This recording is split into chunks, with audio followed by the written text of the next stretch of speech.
Good evening sir. Good evening sir. Good evening sir. Good evening.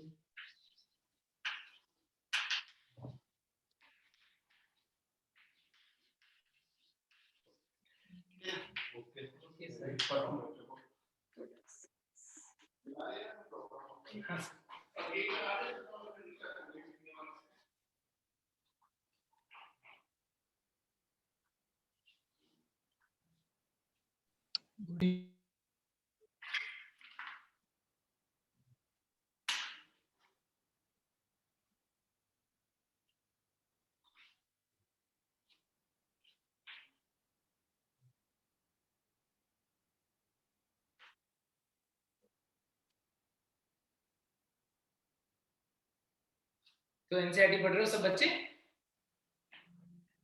Yes sir.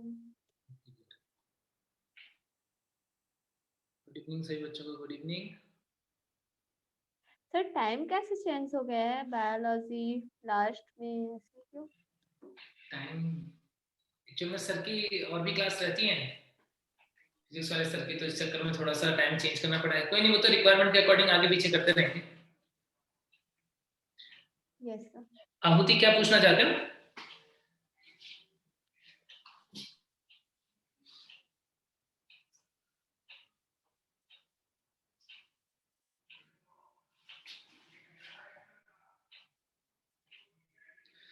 Bamboo के अंदर ना जो cutting जैसा प्रोसेस होता है नॉर्मल, बैम्बू जो है ना उसके अंदर सेक्सुअल रिप्रोडक्शन भी होता है, वेजिटेटिव भी होता है। मोस्टली वेजिटेटिव रिप्रोडक्शन वो करते हैं। उनके अंदर स्टेम जो होता है ना, इवन एरियल स्टेम जो है उसको भी जैसे कटिंग लगाते हैं ना वैसे कट करके लगा देते हैं तो न्यू प्लांट लग जाता है। Vegetative propagation, stem by stem.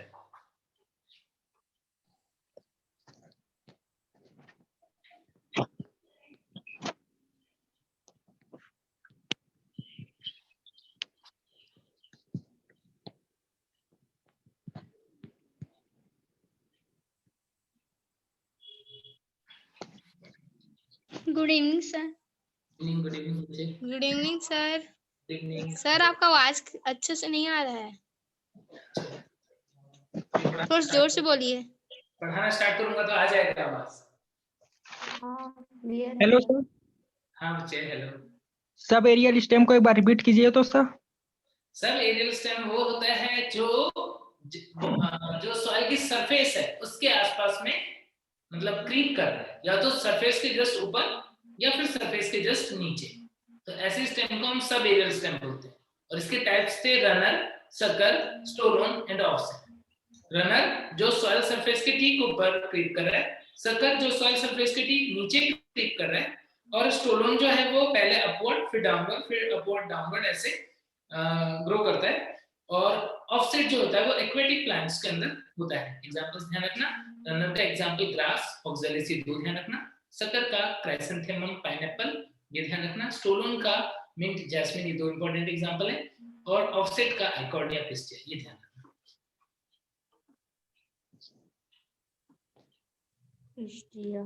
अच्छा बैम्बू में ये ऑप्शंस दिए हुए हैं, कॉर्म, ट्यूबर, स्टोलोन और राइजोम है ना बच्चे। तो इसके अंदर हो जाएगा राइजोम, इनमें से हो जाएगा राइजोम। अंडरग्राउंड भी होता है स्टेम का पार्ट, उससे भी न्यू स्टेम डेवलप होती है।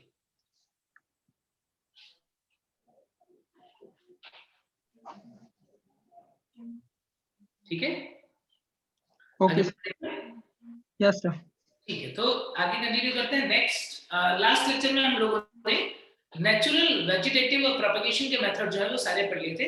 अब आज आर्टिफिशियल वेजिटेटिव प्रोपेगेशन के मेथड पढ़ेंगे। उसके अंदर हमने टाइप्स पढ़े थे कौन कौन से, कटिंग, लेयरिंग, ग्राफ्टिंग और माइक्रो प्रोपेगेशन। समझना क्या होता है देखो, वैसे बुक्स वगैरह पढ़ोगे तो इनके भी बहुत सारे टाइप्स दिए हुए, बट अपने को उतना पूछते नहीं है। तो जो पूछते हैं, जो कंसेप्ट वाली काम की बातें हैं जो अपने एग्जाम में आ सकती है, सिर्फ उतना ही पॉइंट मैं यहाँ पर डिस्कस करूंगा।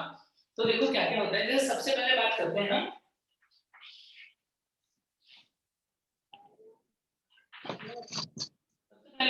कटिंग।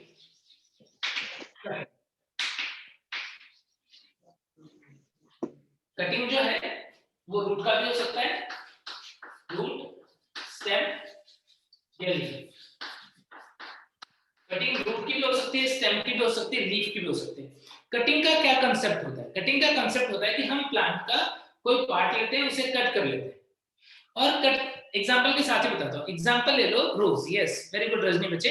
रोज का एग्जांपल मैं लेने वाला था कि रोज कटिंग बहुत कॉमन है। तो हम क्या करते हैं, हम एटलीस्ट 1 ईयर ओल्ड स्टेम होना चाहिए, ऐसा कोई स्टेम लेते हैं हम और उसको क्या करते हैं, एक कटिंग ले लेते हैं, एक इतना बड़ा जो है उसका कट ले लिया हमने और उसका लोअर एंड जो होता है, रूट हो चाहे स्टेम हो चाहे लीफ हो, डिफरेंट प्लांट्स के अंदर डिफरेंट मेथड यूज कर सकते हैं। तो ऐसा एक कटिंग लिया, सपोज रोज का एग्जांपल ले रहा हूं तो रोज का एक स्टेम लिया और उस स्टेम को हमने ऐसे कट कर दिया, ये रोज की कटिंग है। ठीक है, अब इस कटिंग को क्या करते हैं, लोअर एंड जो होता है इसका, सपोज ये कटिंग है, स्टेम कटिंग है मान लो, तो इसका लोअर एंड जो है उसे हम रख देते हैं किसके अंदर, weak oxygen solution, diluted oxygen जो है उसमें रख देते हैं। अब डाइल्यूटेड ऑक्सीजन में रखेंगे तो ऑक्सीजन क्या करता है पता है, oxygen is a routing hormone. क्या आपने पढ़ा है ऑक्सीजन के बारे में? ऑक्सीजन जो है वो रूटिंग हार्मोन होता है क्या, पढ़ा है क्या कभी? यस सर, प्लांट का हार्मोन यस होता है। सर। यस, तो वो एडवेंटिशियस रूट के फॉर्मेशन को प्रमोट करता है। यानी कहीं पे एडवेंटिशियस रूट यदि बनाना होगा तो उसको कौन प्रमोट कर देगा, उसको ऑक्सीजन प्रमोट कर देगा। 2,4-D यूज कर लेते हैं या फिर इंडोलैस्टिक एसिड यूज कर सकते हैं या IBA यूज कर सकते हैं। तो 2,4-D IBA ऐसे सब केमिकल जो है वो यूज कर लेते हैं, जिससे क्या होता है, जिससे यहाँ पर क्या हो जाएगा, जल्दी से एडवेंटिशियस रूट जो है उसका फॉर्मेशन स्टार्ट हो जाएगा। फिर इसके बाद में हम इसे क्या कर देंगे, इसे हम सॉइल के अंदर सॉल्व कर देंगे। ठीक है बच्चों, तो यहाँ पर इंपॉर्टेंट पॉइंट जो है वो क्या है कटिंग के अंदर, lower end of cutting, lower end of cutting is dipped in weak oxygen solution that promotes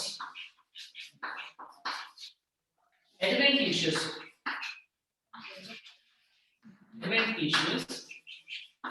root formation। Hindi में यदि मैं बोलूं तो कटिंग की प्रक्रिया में रूट, स्टेम या लीफ, मूल तना या पर्ण का एक कलम जो होता है, कटिंग जो होती है, उसके लोअर एंड को हम वीक ऑक्सीजन सॉल्यूशन में डुबो के कुछ समय रखते हैं ताकि वहां पर क्या हो जाए, एडवेंटिशियस रूट का फॉर्मेशन हो जाए और उसके बाद हम इसे उगा देते हैं तो नए प्लांट की तरह ये उग जाएगा। आई बात समझ में?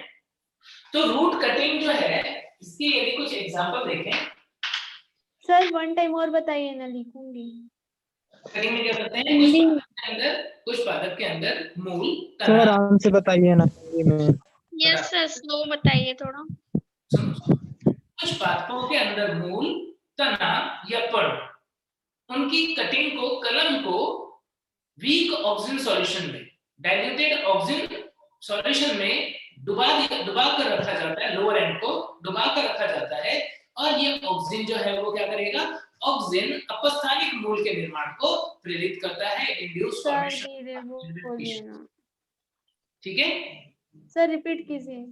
वापस से रिपीट करूं, कटिंग Yes. जो होता है उसमें क्या करते हैं, कुछ पादपों में मूल, कुछ पादपों में तना, कुछ पादपों में पर्ण, इनके ऊपर नॉर्मली नोड्स वगैरह प्रेजेंट होते हैं, ऐसे पादप हम लेते हैं और इसको क्या करते हैं, इसके लोअर मतलब निचले सिरे को वीक ऑक्सीजन में डुबा के रखते हैं, जिसकी वजह से अपस्थानिक मूल का, एडवेंटिशियस रूट का निर्माण जो है वो प्रारंभ हो जाता है और फिर इसे सॉइल में उगा दिया जाता है। इस तरीके से करते हैं। समझ गए क्या? सर समझ नहीं आ रहा, निचले सिरे को किस में डुबा के रखते हैं? ऑक्सीजन में। बच्चे ऑक्सीजन हार्मोन का नाम नहीं सुना क्या? सर बोर्ड में हिंदी में लिख दीजिए ना, नहीं आ रहा, क्लियर नहीं हो रहा है। ठीक है, ठीक है। जड़, तना या पर्ण के कलम का निचला सिरा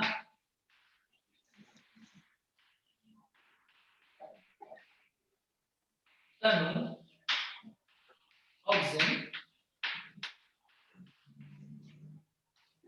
ऑक्सीजन विलयन में डुबाकर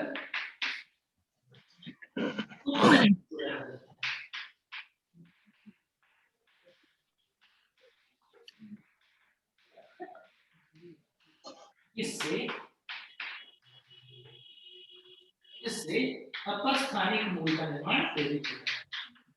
इससे अपस्थानिक मूल का निर्माण प्रेरित होता है।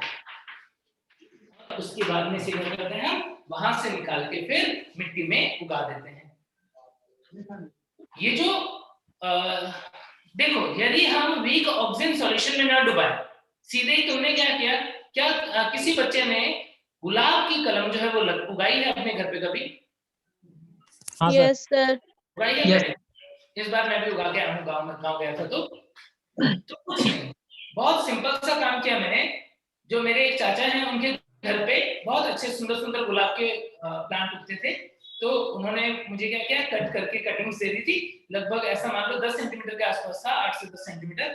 तो ऐसी कटिंग उन्होंने दे दी। उस कटिंग का 1/4 के आसपास जो पार्ट था, वो मैंने क्या किया, मिट्टी खोदी, उसके अंदर डाल दिया, पानी दे दिया वहां पर, और उसके आसपास हल्का हल्का पानी, नमी जो है वो रखनी चाहिए। अब वहां पर गांव में तो मेरे पास ऑक्सीजन सॉल्यूशन अलग से था नहीं। अब वो पादप खुद से, जो उसके अंदर जो कटिंग है उसके अंदर खुद से जो ऑक्सीजन बनेगा, उसी से अपस्थानिक मूल का निर्माण होगा।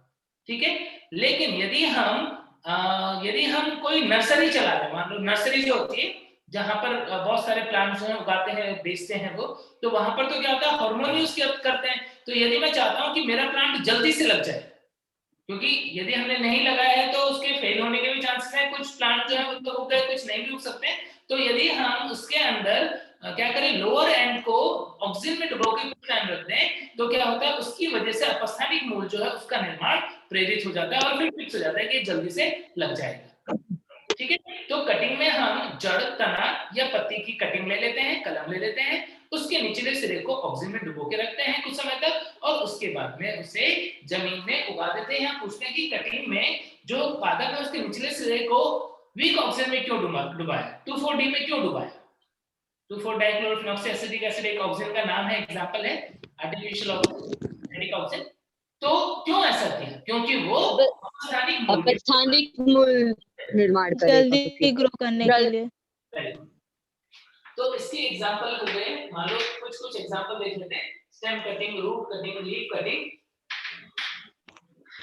रूट कटिंग जो है वो गुआवा में हो सकता है, अमरूद के अंदर, ठीक है, ब्लैकबेरी, रास्पबेरी, इनके अंदर हो सकता है। तो ऐसे कुछ प्लांट के अंदर रूट कटिंग यूज करते हैं। स्टेम कटिंग का एग्जांपल रोज, चाइना रोज, गुलाब का जो बच्चा बोल रहा था बिल्कुल सही है। तो ऐसे प्लांट्स हैं, उनके अंदर स्टेम कटिंग यूज कर सकते हैं। और लीफ कटिंग जो है उसका एग्जांपल होता है सेंसेविएरिया। सेंसेविएरिया जो है इसे स्नेक प्लांट भी बोलते हैं, स्नेक प्लांट। सेंसेविएरिया प्लांट जो है लोग जनरली अपने घरों में उगाते हैं। कई बार तुमने देखा होगा कि गमले में, ऐसे गमले में लंबे लंबे पत्ते जैसे होते हैं। ये पत्ते कैसे होते हैं, ग्रीन कलर की लीफ है और उस पे येलो कलर की साइड में ऐसे वो बनी होती है, डिजाइन जैसे बाउंड्री जैसी। देखा है क्या कभी? यस सर, मेरे घर में है। हाँ, ये वाला प्लांट जो है यस सर, यही है। इस प्लांट को यदि तुम्हें, और तुम चाहते हो कि ना कि मैं एक और भी गमले में यही प्लांट उगा दूं, तो क्या करो, इसकी लीफ को ऐसे कट कर दो, छोटा सा, लगभग 8 सेंटीमीटर के आसपास का टुकड़ा ले लो, और उस टुकड़े को मिट्टी में निचला सिरा जो मिट्टी में डुबो के रख दो। थोड़े दिनों में अपने आप क्या होगा, उसके निचले सिरे से जड़ बन जाएगी और वो नया पौधा बन जाएगा। ठीक है बच्चे, अब समझ गए क्या सब लोग? समझ गए क्या? सर एलोवेरा में भी ऐसे होता है क्या? एक पूछो। हाँ बोलो। सर एलोवेरा में भी यही होता है क्या, लीफ वाला? नहीं बच्चा, एलोवेरा में लीफ वाला तो नहीं होता, उसका तो मेन स्टेम जो होता है ना, उसको ही कट करके हम लगा सकते हैं। एलोवेरा जो है उसके अंदर लीफ जो है उसकी प्रॉपर्टी नहीं है ना, एलोवेरा नहीं होगा इसके। सर आप गुआवा के बाजू में क्या लिखे हैं? हाँ सर, गुआवा के बाजू में Raspberry, RASPBERRY, Raspberry. Sir leaf cutting में क्या है? लीफ कटिंग का एग्जांपल है सेंसेविएरिया, SANSEVIERIA, सेंसेविएरिया, स्नेक प्लांट। मतलब क्या है? क्या है? इसका अमरूद के बगल में अमरूद के बगल में रास्पबेरी, RASPBERRY। हाँ सर, इसका मतलब क्या है? क्या बोलते हैं? बेरी का बेरी ही है एक टाइप का, ये भी जैसे ब्लैकबेरी होती है वैसे ही बेरी होती है, छोटे छोटे से देखने में तो अंगूर जैसे दिखते हैं और बेरीज रेड कलर का। हाँ रेड। ठीक है, कटिंग समझ में आ गया? पूछेंगे क्या कॉमन एग्जांपल? रोज, गुलाब वगैरह जो है वो कॉमन एग्जांपल पूछेंगे, और ऑक्सीजन जो है उसके बारे में जरूर से। अब नेक्स्ट कटिंग के बाद में नेक्स्ट देखो लेयरिंग। लेयरिंग को हिंदी में बोलते हैं दाब लगाना।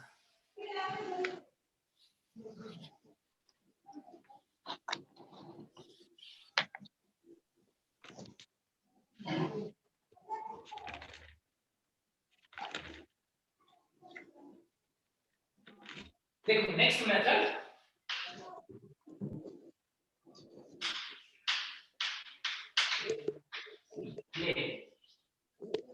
अब लेयरिंग मेथड में क्या करते हैं ध्यान से समझो फिर से। दो टाइप की होती है लेयरिंग। एक होता है माउंड लेयरिंग,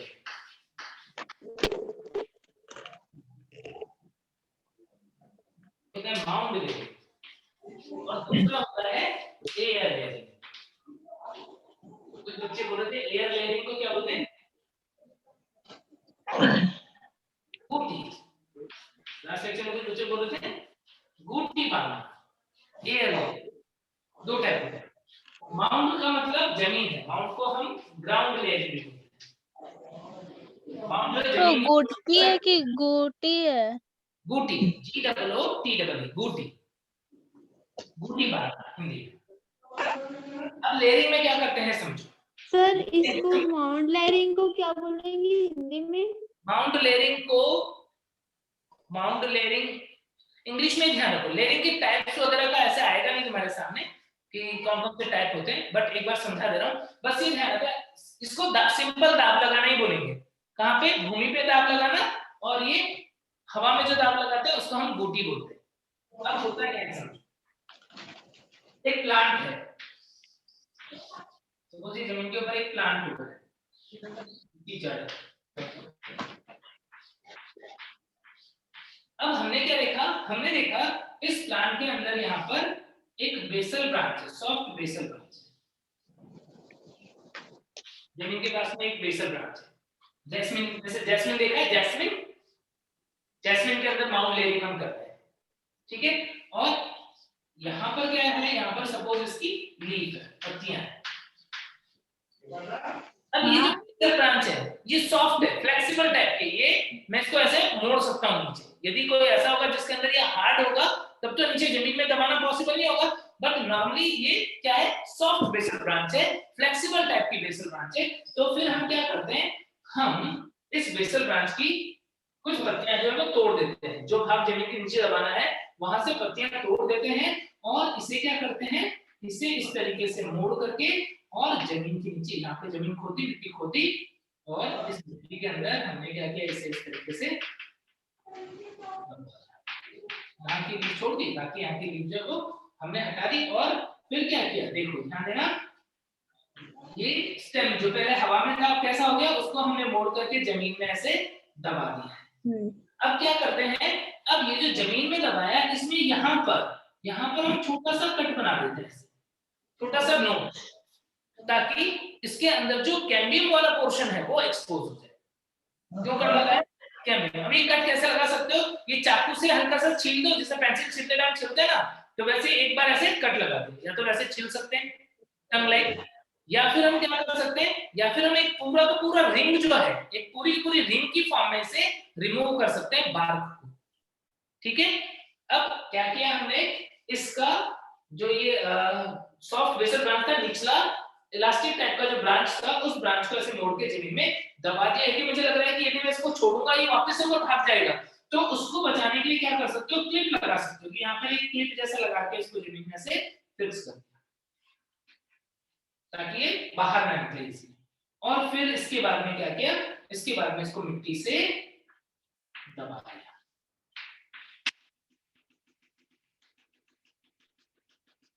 के अंदर बना दिया।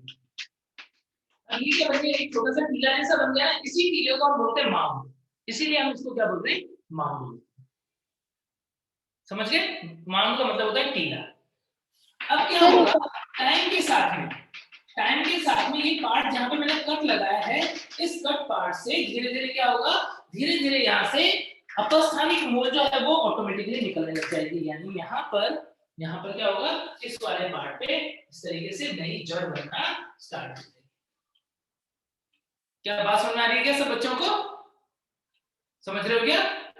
Yes sir. अब यहाँ से जड़ बन गई, तो अब यानी मैं इस पादप को खोद के यहाँ से कट कर दूं और अलग से उगा दूं तो उग जाएगा कि नहीं, नया पादप उग जाएगा। उग जाएगा। तो हमने क्या क्या किया यहाँ पर हमने सॉफ्ट या ऐसे लिखेंगे लीफ या leaves are removed from soft basal branch.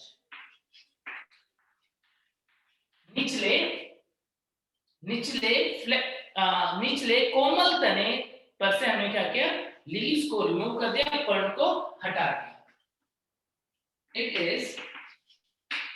It is pressed in soil by removing bark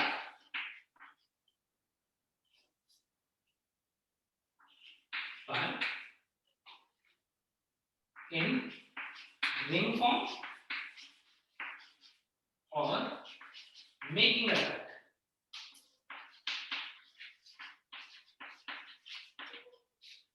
क्या किया हमने, हिंदी में बता रहा हूं, निचला कोमल तना जो होता है, कोमल शाखा जो होती है, वहां से पहले पत्तियों को हटा दिया जाता है और इसे जमीन के नीचे दबा देते हैं और उस समय जमीन के नीचे दबाने वाले भाग पर एक रिंग के समान कट करके बाहर को रिमूव करा देंगे या छोटा सा कट या नोच जो है बना देंगे, छोटा सा एक डिच जैसा, गड्ढे जैसा हम बना देंगे, तने पे कट लगा देंगे ताकि क्या हो जाए, ताकि यहाँ पर अपस्थानिक मूल का फॉर्मेशन हो जाए। ये जो यहाँ पर दिख रहा है, ये क्या है, ये है अपस्थानिक मूल, एडवेंटिशियस रूट।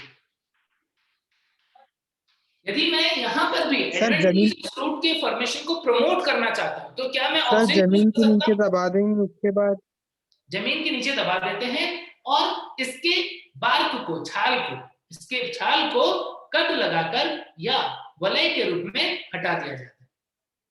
इसके छाल को कट लगाकर या वलय के रूप में हटा दिया जाता है। तो उससे क्या हो रहा है, उससे कैम्बियम एक्सपोज हो रहा है और वही कैम्बियम की सेल डिवाइड होकर के क्या बनाएगी, एडवेंटिशियस रूट का फॉर्मेशन कर देगी। समझ गए क्या? यदि मैं ऐसा बोलूं कि यहाँ पर भी मैं चाहता हूं कि जल्दी से एडवेंटिशियस रूट बन जाए, तो क्या मुझे यहाँ पर इस मिट्टी में कोई हार्मोन डाल देना चाहिए क्या, थोड़ा सा? कौन सा हार्मोन? यस, तो ऑक्सीजन हार्मोन हम यहाँ पर भी यूज कर सकते हैं। जमीन में दबाया, इसीलिए क्या बोलते हैं, माउंट लेयरिंग बोल रहे हैं। अब एयर लेयरिंग या बूटी बांधना क्या होता है देखो सर, फिर यहीं से अपस्थानिक जड़ें निकलने लगती है क्या? अपस्थानिक मूल होता है ना, देखो ये तो है इसका जी बेटा, जो रेडिकल से बना है पादप में, वो तो उसका मुस्ला मूल होता है। उसके अलावा यदि पादप के किसी और भाग पे जड़ का निर्माण होता है तो उसे हम क्या बोलते हैं, अपस्थानिक मूल। समझ गए? Yes sir. ठीक है, तो अब एयर लेयरिंग देखो, एग्जांपल इसका मिंट हो सकता है, जैस्मिन हो सकता है, ब्लैकबेरी, रास्पबेरी, बहुत सारे एग्जांपल हो सकते हैं, है ना। हमको बहुत एग्जांपल रखने की जरूरत नहीं, हमको तो कांसेप्ट पता होना चाहिए कि लेयरिंग में क्या होता है। अब एयर लेयरिंग क्या होती है देखो, कुछ पादप ऐसे होते हैं जो जिनके अंदर निचला तना सॉफ्ट नहीं है। जैसे तुमने अनार का प्लांट देखा है क्या? अनार, लीची देखा है क्या? हाँ, लीची भी देखा है क्या? तो ये ऐसे प्लांट है जिनके अंदर तना जो है वो इतना सॉफ्ट नहीं है कि उसको मोड़ के जमीन में दबा पाए। लीची, पॉमीग्रेनेट, गुआवा, ऐसे कुछ प्लांट है जिनके अंदर तना इतना सॉफ्ट नहीं होता है कि हम उसे नीचे जमीन में दबा पाए। तब हम क्या करते हैं, तब हम जमीन को ही ऊपर लेके चले जाते हैं। यदि तना नीचे नहीं आ सकता तो क्या जमीन तो ऊपर जा सकती है कि नहीं जा सकती है? कुछ कैसे? जमीन पर कैसे चली जाएगी? कैसे सर? जा मटके में सकता है मिट्टी सर। भर के। मिट्टी भर कर उसे बाइंडिंग कर में। देते हैं, बांध देते हैं। हाँ, तो मिट्टी ही ऊपर लेके चले गए और हवा में ही वहां पर मिट्टी डाल के गीला करके उसे बांध देते हैं। यस, उसको बोलते हैं एयर लेयरिंग या बूटी। अब देखो जमीन तो यहाँ पर बहुत नीचे है और ये सॉफ्ट बेसल तना नहीं है, ये ऊपर की तरफ। अब क्या करेंगे, जैसे यहाँ पर बार्क रिमूव किया था ना, बार्क रिमूव, छाल को हटाया था ना। यस सर, ऐसे वहां भी करेंगे। ऐसे यहाँ पर भी क्या किया, छाल को हटा दिया। ताकि छाल को क्यों हटाते हैं? कोई पूछेगा छाल को क्यों हटाते हैं, तो क्या बोलोगे? ताकि उसका कैम्बियम एक्सपोज हो जाए। वास्कुलर कैम्बियम के बाहर जो भी टिश्यूज होते हैं वही तो छाल बनाते हैं। पढ़ा है सेकेंडरी ग्रोथ के टाइम पे? नहीं पढ़ा है तो मैं पढ़ाऊंगा, ठीक है। तो यहाँ पर क्या किया है, यहाँ पर छाल जो है, बार्क जो है, उसे हटा दिया गया है। बार्क रिमूव, रिंग की फॉर्म में रिमूव कर दिया। ऐसा मैंने डायग्राम बनाया, जैसे रिंग की फॉर्म में रिमूव कर दिया। अब इसके बाद में क्या करते हैं, इसके बाद में यहाँ पर रख देते हैं गीली मिट्टी, क्ले, और मिट्टी के अंदर मिला देते हैं काऊ डंग या फिर हे, भूसा वगैरह जो होता है वो काऊ डंग, ये मिक्स कर देते हैं। ऑक्सीजन भी यूज कर सकते हैं। और फिर हमने क्या किया, इसे बांध दिया, किसी बोरे से बांध दिया, या प्लास्टिक का है तो प्लास्टिक की थैली से भी बांध सकते हैं, लेकिन उसके लिए हमें फिर पानी निकलने के लिए जगह छोड़नी पड़ेगी। ऐसे करके बांध दिया। क्या है यहाँ पर, जमीन है। जमीन में क्या था, मिट्टी थी, तो क्ले और ह्यूमस की जगह पे क्या यूज कर सकते हैं, भूसा, हे और मॉस, ऐसे कुछ यूज कर सकते हैं, प्लस काऊ डंग, गोबर जो है वो थोड़ा सा यूज कर सकते हैं। मतलब मिट्टी जैसा होता है ना, वैसा कंपोजिशन हमें यहाँ पर बना देना है, ठीक है। अब इसके बाद बताइए, क्ले बताइए क्या हुआ बच्चे, जो लिखे उसी को फिर से लिखिए, बताइए। क्ले होती है चिकनी मिट्टी। क्ले, हे या मॉस, भूसा समझ लो सिंपल सा। क्ले मिट्टी डाल दी, भूसा डाल दिया और गोबर डाल दिया। मिट्टी, भूसा और गोबर, ये चीज मिक्स कर दिया, उसको मिक्स कर दिया, थिक कंसिस्टेंसी बन जाएगी। और उस थिक कंसिस्टेंसी को उसके ऊपर लगा दिया। लगाने के बाद में, और इसके अंदर क्या हम ऑक्सीजन हार्मोन भी यूज कर सकते हैं। क्या करेगा ऑक्सीजन हार्मोन? ऑक्सीजन हार्मोन क्या करेगा, अपस्थानिक जड़ है, ग्रोथ करेगा। हाँ, और रूट को आगे प्लांट, रूट के निर्माण को प्रेरित करेगा। यहाँ पे जो हमारा मेन कन्वर्ट कंसर्न है तो रूट के निर्माण को प्रेरित कर दे। अब क्या होता है, ये तो मैंने डायग्राम छोटा बनाया। अब यदि प्रैक्टिकली देखें तो यहाँ पर जो गीली मिट्टी है वो गीली रहनी चाहिए। अब यहाँ पे पेड़ पे लगा के चिपका दिया, छोड़ के घर चले गए और आए मान लो 10 दिन बाद देखने के लिए अब तो जड़ बन गई होगी, तो क्या होगा, तो मिट्टी सूख चुकी होगी तो फिर तो ये ग्रो नहीं करेगा। तो नॉर्मली प्लांट में क्या करते हैं, प्रैक्टिकली इसके ऊपर वाली ब्रांच पे एक मटका लगा देते हैं। इसके ऊपर जो ब्रांच है उसमें मटका लगा देते हैं, उस मटके में एक छेद कर दिया और वहां से एक रस्सी जो होती है, जूट की जो रस्सी बनती है, वो रस्सी जो है वो यहाँ से ले जाकर के छोड़ देते हैं किसके ऊपर, यहाँ पे थोड़ा सा होल जैसा कर दिया इस थैली के अंदर या बोरे के ऊपर रख दिया और इसमें पानी भर दिया। क्या होगा, पानी रिश्ते रिश्ते इस मिट्टी के ऊपर जाता रहेगा। ये मिट्टी क्या रहेगी, गीली होती रहेगी, मॉइस्ट रहेगी। बार-बार पानी नहीं देना पड़ेगा। एक बार भर दिया, 2 दिन 3 दिन 4 दिन अपना चल रहा है। समझ गए क्या? दोनों सेम ही चीज है, बस डिफरेंस क्या हुआ, एयर लेयरिंग में क्या होता है, किसके अंदर हम एयर लेयरिंग करते हैं, उन पादपों के अंदर जहां पर हम क्या देखते हैं, निचला तना जो है वो इलास्टिक नहीं है, निचला तना जो है वो फ्लेक्सिबल नहीं है। यहाँ पर एयर लेयरिंग के लिए लिख देना चाहो तो ऐसे पादप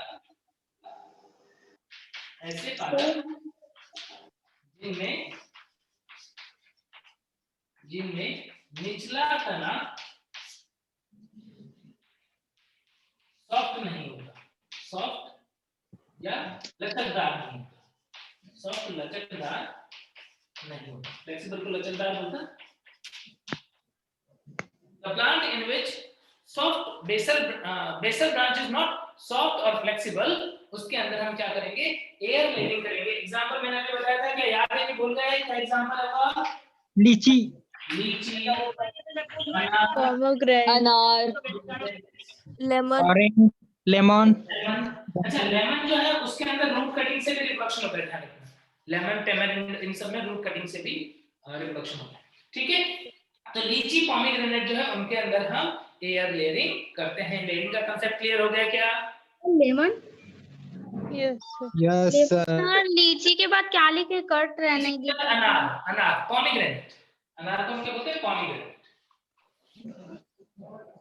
तो माउंट लेयरिंग जमीन पे, अभी माउंट लेयरिंग के बहुत सारे टाइप हैं। यदि तुम कोई बुक पढ़ने जाओगे डिटेल में तो तुम्हें इसके अंदर पता पड़ेगा कि सिंपल लेयरिंग है, ट्रेंच लेयरिंग है, सर्पेंटाइन लेयरिंग होती है, तो अलग अलग टाइप की लेयरिंग होती है। लेकिन हमारे को कंसेप्ट से काम है, इससे बाहर नीट में नहीं आया।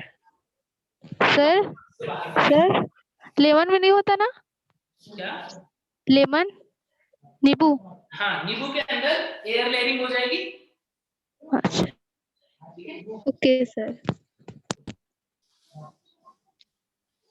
सर हाँ जी, इसमें बाल को हटाते हैं, उससे क्या होता है बताए? कैम्बियम।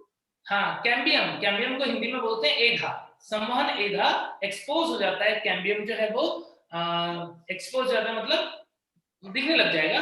तो उससे क्या होगा, उस कैम्बियम की सेल्स में डिवीजन होकर के रूट का फॉर्मेशन हो जाता है ना। बाल हटाने से कैम्बियम एक्सपोज हो जाती है, या कैम्बियम जो है वो बाहर की तरफ आ जाता है। नेक्स्ट देखो, उसके बाद में नेक्स्ट मेथड ग्राफ्टिंग।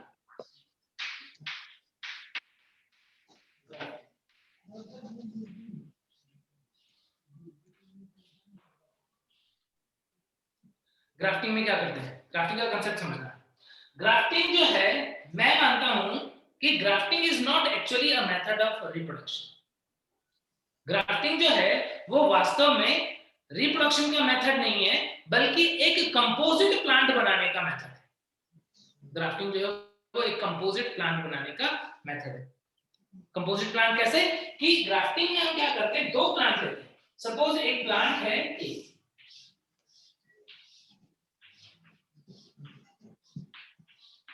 यह है एक प्लांट ए, और दूसरा प्लांट सपोज यह है प्लांट बी। अलग अलग कलर के दिख क्या?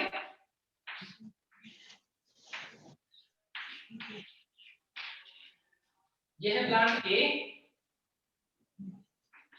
और यह है प्लांट बी। अब ग्राफ्टिंग में क्या करते हैं, ग्राफ्टिंग में एक प्लांट का मूल तंत्र लेते हैं, दूसरे प्लांट का शूट सिस्टम जो प्ररोह तंत्र है वो लेते हैं। यानी अब क्या, इन दोनों को ग्राफ्ट करके कैसे प्लांट बनाया, एक ऐसा प्लांट बनाया जिसके अंदर बी प्लांट का जड़ वाला सिस्टम है, बी प्लांट का जड़ वाला सिस्टम, और इसके ऊपर लगा दिया क्या, सॉरी ए प्लांट का रूट वाला सिस्टम है, और बी प्लांट जो है उसका क्या लगा दिया, इसके ऊपर स्टेम फिक्स कर दिया कुछ इस तरीके से। तो क्या जनन है क्या? जनन तो होता है जिसके अंदर जीव अपने समान संतति उत्पन्न करती है, ये जनन नहीं है। ये तो क्या हुआ, ये तो ऐसा प्रक्रिया हुआ जिसमें हमने दो अलग अलग पादप को जोड़ दिया और एक नई पादप बना दिया। क्या बना दिया? एक कंपोजिट प्लांट बना दिया। जब इसको फिक्स किया उसके बाद ये हिले नहीं यहाँ से, उसके लिए हमको क्या करना होगा, ये जो कट पार्ट है इसके ऊपर एक मोम की परत लगा देते हैं, वैक्स लगा देते हैं सबसे पहले, ताकि वैक्स लगा देंगे तो पानी बाहर नहीं निकलेगा यहाँ से। और इसको या तो स्क्रू से या फिर बांध करके, यदि ज्यादा मोटा तना नहीं है तो फिर बांध देंगे, ज्यादा मोटा है तो क्या किया, इसको स्क्रू वगैरह लगा करके फिट कर देते हैं ताकि ये यहाँ से हिले नहीं, फिक्स हो जाए। समझ गए क्या? इस प्रक्रिया को हम बोलते हैं ग्राफ्टिंग। ये तो प्रक्रिया हुई। इसके अंदर जो शूट वाला पार्ट होता है उसको बोलते हैं हम साइलोन। साइलोन प्ररोह तंत्र जिस जो होगा उसे हम क्या बोलेंगे, साइलोन, और जो मूल तंत्र होगा उसे बोलेंगे स्टॉक। अब ये तो हुई बात ग्राफ्टिंग क्या होती है। अब बात करेंगे प्रैक्टिकली क्या होती है। ये तो हमने थ्योरेटिकली समझ लिया, अब देखेंगे कि प्रैक्टिकली ग्राफ्टिंग क्या होती है। मान लो कि मेरे घर पे एक नीम का पेड़ है, यहाँ पर मेरे घर पे नीम का पेड़ है। सर हाँ बच्चे, सर उसको बांधेंगे बस, उसमें कुछ डालेंगे थोड़ी? यहाँ पर अंदर कुछ नहीं डाला हमने, अंदर कुछ नहीं डाला, सिर्फ क्या किया, सिर्फ ऐसा मान लो ये रूट स्टॉक है, ये सायोन है, तो रूट, इस प्लांट का रूट लेना था ना, इसको यहाँ से कट कर लिया, कट कर लिया। कट करते हैं तो इस तरीके से कट करते हैं कि इसके अंदर ना बिल्कुल वैसा ही डिप्रेशन बन जाए जैसे दूसरे में उभार रहेगा, ताकि दोनों एक दूसरे में फिट हो जाए। इसको भी कट कर लिया और इसका तना वाला पार्ट इसके रूट वाले पार्ट के ऊपर ऐसे फिक्स कर दिया, ऐसे फिक्स कर दिया। अब ये फिक्स अपने आप तो रहेगा नहीं, हमें क्या करना होगा, बांधना पड़ेगा। तो क्या किया, ये जो जॉइंट वाला पोर्शन है, इस जॉइंट वाले पोर्शन पे मोम की एक पट्टी लगा दी, पहले मोम की पट्टी लगा दी और उसको बांध दिया। या तो जो ग्राफ्टिंग प्लास्टर होता है, टेप होता है, उससे चिपका दो, या फिर यदि ज्यादा भारी है तो स्क्रू वगैरह लगा के सेट कर दो ताकि ये बाहर नहीं निकले। आई बात समझ में? होना क्या चाहिए, क्यों ऐसा कर रहे हैं, क्योंकि ये वाला पादप जो है और ये दूसरा पादप जो है, मान लो इन दोनों को हमने ग्राफ्ट किया, इन दोनों को ग्राफ्ट किया, तो क्या होना चाहिए, इन दोनों के बीच में कनेक्शन जो है वो बन जाना चाहिए। क्योंकि पानी तो यहाँ से एब्जॉर्ब हो रहा है, वाटर और मिनरल जो है वो तो यहाँ से जमीन में से आ रहा है, वाटर जो है वो कहाँ से आ रहा है, जमीन में से आ रहा है। खाना कहाँ बन रहा है, ऊपर बन रहा है। पूरा सप्लाई क्या होना चाहिए, कॉमन होना चाहिए। तो वो कॉमन कब होगा, जब दोनों पार्ट के अंदर जो कैम्बियम है, ये है वॉस्कुलर कैम्बियम और ये है इसका वॉस्कुलर कैम्बियम, यदि इन दोनों का वॉस्कुलर कैम्बियम मिल गया तो क्या होगा, ये वॉस्कुलर कैम्बियम इससे अंदर की तरफ क्या बनेगा, जाइलम। तो जो जाइलम नीचे भी बन रहा है, ऊपर वाले पार्ट में भी बन रहा है, बाहर की तरफ बनेगा फ्लोएम, फ्लोएम बाहर की तरफ बन रहा है, तो दोनों पार्ट में जाइलम फ्लोएम जो वो क्या हो जाएंगे, कॉमन हो जाएंगे। तो कैम्बियम का मैच होना बहुत जरूरी है। कैम्बियम दोनों का जहां पे भी मैच होगा वहां पर क्या होगा, जाइलम और फ्लोएम दोनों ऊपर वाले पार्ट और नीचे वाले पार्ट का क्या हो जाएगा, कंटीन्यूअस हो जाएगा, तो पानी और भोजन का ट्रांसपोर्टेशन हो पाएगा। समझ गए? जैसे हमारी बॉडी में हार्ट ट्रांसप्लांट की बात कर लेते हैं, मान लो किसी को हार्ट की ग्राफ्टिंग करनी या किडनी की ग्राफ्टिंग करनी, तो किडनी की ग्राफ्टिंग करेंगे तो इसका मतलब थोड़ी कि किडनी किसी का लिया और दूसरे आदमी के अंदर ठूस दिया और बांध दिया, उसको सिल दिया, नहीं। क्या करना होगा, किडनी के अंदर जो भी आर्टरी है, वेसल्स है, नर्व है, जो यूरेटर वाला पोर्शन है, तो उन सबको क्या करना होगा, उन सबको सही से सुचर करना पड़ेगा कि नहीं, ताकि कनेक्शन जो है वो पेटेंट हो जाए, कनेक्शन जो है वो सही से रहे। समझ गए ना?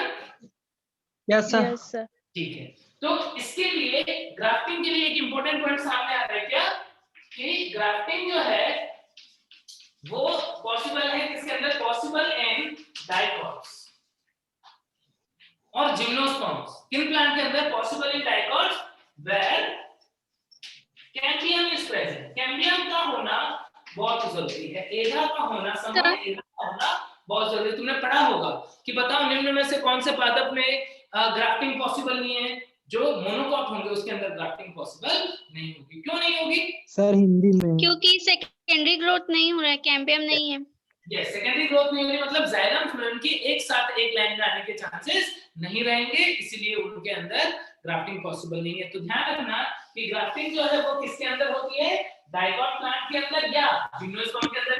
क्यों? क्योंकि वो प्लांट जिसमें कैम्बियम होगा, ग्राफ्टिंग वहीं पे पॉसिबल होगी। समझ गए ना? सर लिख दो तो सर, क्या हुआ?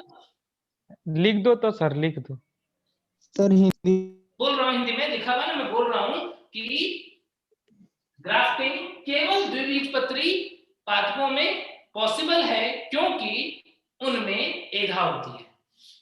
ग्राफ्टिंग द्विबीजपत्री पादपों में पॉसिबल है क्योंकि उसमें एधा होती है। जिम्नोस्पर्म में भी, किसमें? जिम्नोस्पर्म में भी, यस, एधा होनी चाहिए जिम्नोस्पर्म, उसमें भी एधा होती है, ठीक है। अब यहाँ पर एग्जांपल लेते हैं। अब एग्जांपल क्या, तुम लोग के घर पे तुम लोग के आम के बागीचे हैं क्या? Yes sir. हैं क्या? नहीं। चलो आम के बागीचे नहीं है तो देखे तो होंगे, लेकिन ज्यादातर बच्चों के होंगे। अपन लोग जिस बेल्ट के हैं उस बेल्ट में नॉर्मली लोगों के घर पे आम के बागीचे, जो लोगों के पास आम के बागीचे होते हैं, मेरे पास भी आम के बागीचे जो है वो है गाँव में। तो वहां पर मैंने क्या देखा, वहां पर आम के जो प्लांट उगाते हैं ना, वो कैसे उगाते हैं समझना, बहुत ध्यान से समझना। मैं तुमको बहुत प्रैक्टिकल बात बता रहा हूँ। मैंने क्या सोचा, मैंने सोचा कि एक बहुत ही सुंदर सा, बहुत ही मीठा सा आम खाया। घर पे जो है वो पापा आम लेकर के आए थे और बागीचे से, और मैंने वो आम खाया, बड़ा ही डिलीशियस, बहुत ही टेस्टी आम था। तो मैंने पापा को बोला कि ये जो बीज है ना, इस बीज को अपने आंगन में उगा देते। मैंने उनको बोला कि इस बीज को अपने आंगन में उगा देते, आंगन में उगेगा ये आम का पेड़, कितना मस्त, कितना डिलीशियस है। तो मेरे पापा ने मुझे बोला कि नहीं, यदि तुम इसे आंगन में उगाओगे, यदि तुम इसको आंगन में उगाओगे तो इससे जो प्लांट बनेगा उसके फ्रूट की क्वालिटी ऐसी नहीं होगी। मैंने पापा को बोला भाई क्यों नहीं होगी, यही आम खा रहा हूँ, इसी का बीज है, तो वैसी तो क्वालिटी होगी। उन्होंने बोला नहीं, उसके लिए हमें कलमी आम लेके आने पड़ेंगे, हमें नर्सरी से लेके आना पड़ेगा वैरायटी बोल करके, वो ये वैरायटी देगा, वही हम उगा सकते हैं। मैंने बोला यार गांव के लोग इतने इंटेलिजेंट है, भाई मुझे तो पता है, मैं तो जस्ट ऐसे ही बोल रहा था, लेकिन कंसेप्ट मुझे तो पता है, लेकिन गांव के लोगों को कंसेप्ट पता नहीं है, प्रैक्टिकली उनको पता है। क्या उनका बोलना सही था क्या कि यदि मैं उस बीज को आंगन में उगाऊंगा तो उससे जो फ्रूट बनेगा उसकी क्वालिटी वैसी नहीं होगी जैसे मैं खा रहा हूँ। साक्षी बोल रही है यस, हाँ सर बिल्कुल सही बात है। यस क्यों सर, ऐसा? क्यों? यस सर, सही बोल रहे हैं। क्यों सही बात है? क्या इसमें कंसेप्ट छुपा हुआ है? राज क्या है? बोलो क्या राज है? एनवायरमेंट नहीं बच्चे, रजनी एनवायरमेंट रीजन नहीं है, रीजन एनवायरमेंट नहीं है, रीजन है जेनेटिक्स। जो आम मैंने खाया उसके अंदर जो बीज बना था, वो बीज किससे बना होगा? सेक्सुअल रिप्रोडक्शन से बना होगा कि नहीं बना होगा? यानी जो सेक्सुअल रिप्रोडक्शन हुआ होगा तो एग तो उस प्लांट का रहा होगा जिसका फ्रूट में खा रहा हूं, आम में खा रहा हूं, लेकिन पॉलन तो कहीं और से आया होगा, किसी भी प्लांट से आया होगा। यस यानी आधे जीन तो अच्छे वाले होंगे और आधे जीन तो कोई भी हो सकते हैं, अच्छे बुरे कुछ भी हो सकते हैं। इसका मतलब क्या हुआ? इसका मतलब उसकी क्वालिटी या उसकी प्रॉपर्टी कुछ ना कुछ डिफरेंट होगी। कंसेप्ट समझ में आया? यस तो सर। गांव के लोगों को पता है ये बात, इसीलिए वो क्या करते हैं, बीज को नहीं उगाते प्लांट के लिए, अपना कॉलम या बागीचा बनाने के लिए वो उस बीज को नहीं उगाते हैं, वो क्या करते हैं, नर्सरी से प्योर वैरायटीज खरीदते हैं। तो नर्सरी वाले क्या करते हैं, नर्सरी वाले करते हैं ग्राफ्टिंग। ग्राफ्टिंग में क्या किया उन्होंने उसी बीज को उगाया। सपोज ये आम का बीज है, इस आम के बीज को उन्होंने उगाया। जब आम का बीज यंग कंडीशन में उगने लगा, आम का बीज उगा, छोटा सा प्लांट बन गया यहाँ पर। जब ये छोटा सा प्लांट यहाँ पर बना, उसी टाइम पे उन्होंने क्या किया, उसी टाइम पे इस प्लांट के तने को, यंग प्लांट के तने को कट करके क्या किया, उस बीज का सिर्फ और सिर्फ क्या यूज कर लिया, रूट यूज कर लिया, यानी स्टॉक की तरह यूज कर लिया। और सायम कहां से लेके आए, वही जो वैरायटी थी जो जिसका फ्रूट में खा रहा था, उसी ट्री पे से एक छोटा सा यंग सा जो ब्रांच था उसे कट करके लेके आए और कट करके उन्होंने क्या किया, इसके ऊपर ग्राफ्ट कर दिया। ये हो गया कलमी आम, जो बोलते हैं ना कलमी वैरायटी है, वो ये हो गया। अब क्या होगा, ये जो शूट, ये सायन वाला पोर्शन जिस प्लांट का है, फ्रूट तो की क्वालिटी तो कैसी होगी, सायन जैसी होगी।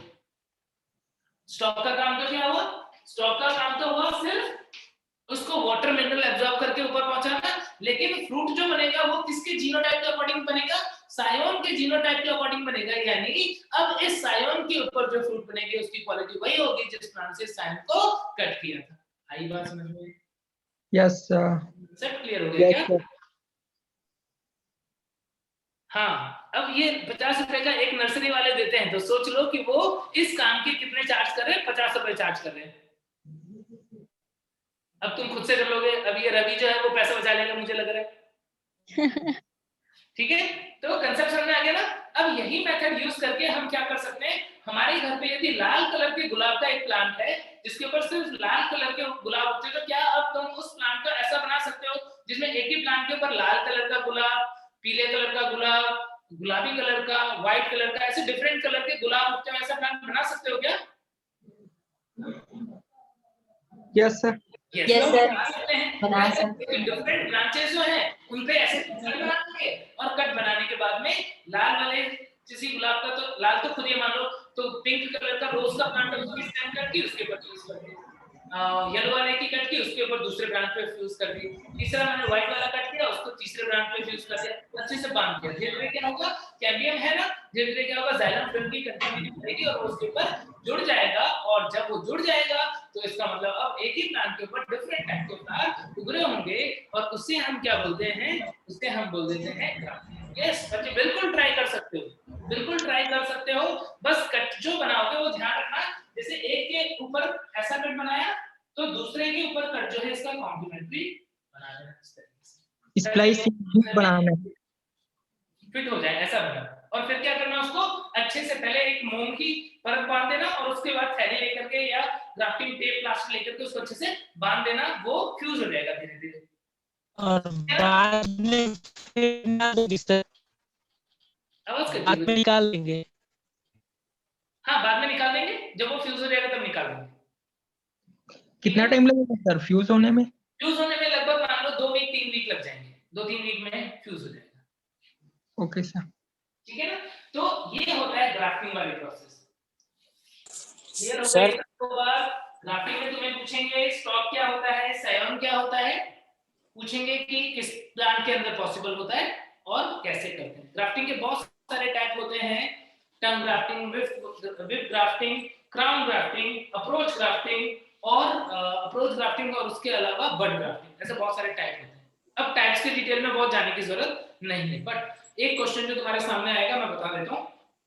क्या करते हैं कि यदि कोई एक ही प्लांट है, मान लो ये एक रोज का प्लांट है, अब मैंने क्या किया, अलग अलग बहुत सारी ब्रांचेस दी और मेन स्टेम के ऊपर क्या किया, उनको फिट कर दिया, 3-4 ब्रांच जो वो फिट कर दिया, तो क्या होगा, यहां से तुम देखोगे क्या ये जुड़ जाएगा, 3 ब्रांच जुड़ गई।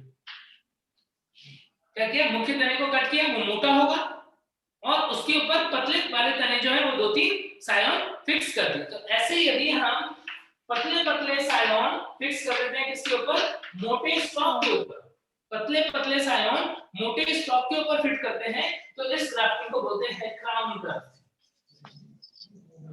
क्राउन ग्राफ्टिंग में क्या करते हैं, क्राउन ग्राफ्टिंग में मोटे स्टॉक के ऊपर पतले डायमीटर वाले व्यास वाले सायोन को लगा दिया जाता है। एग्जांपल एप्पल, लेमन, रोज, बिल्कुल सही, कोई भी डाइकॉट प्लांट जो है उनके अंदर हम यूज कर सकते हैं इसे। Example is mango, rose, lemon, apple है ना, कर सकते हैं। क्या ग्राफ्टिंग समझ में आ गई? यस बिल्कुल अच्छी बात है।